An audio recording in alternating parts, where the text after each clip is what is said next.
ওয়ালাইকুম। Bangladesh national team নিউজিল্যান্ডে আজকে কিছুক্ষণ পর দ্বিতীয় টি-20 ম্যাচে নামতে যাচ্ছে। এই ম্যাচ আসলে হয়ে যেতে পারে রেকর্ড করে নিতে পারে বাংলাদেশ সিরিজ জয়। প্রথমবারের মতো নিউজিল্যান্ডের মাটিতে টি-20 সিরিজ জয়টা করেই নিতে পারে, কেননা এই মাঠে বাংলাদেশ মাউন্ট মঙ্গানুয়েতে এর আগে একটি টেস্ট ম্যাচ জিতেছিল।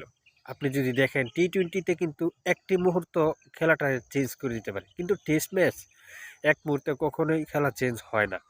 5 দিনের ধৈর্যের পর আসলে ফলাফল আসে। তো সেই টেস্ট ম্যাচ আসলে বাংলাদেশ বড় একটি ব্যবধানে মাউন্ট মঙ্গানুয়েতে জয়লাভ করেছিল এবং এবাদত হোসেনের 6টি উইকেট নিয়েছিল এখানে, এবং লিটন এবং জয়ের দুর্দান্ত একটি ব্যাটের নক ছিল।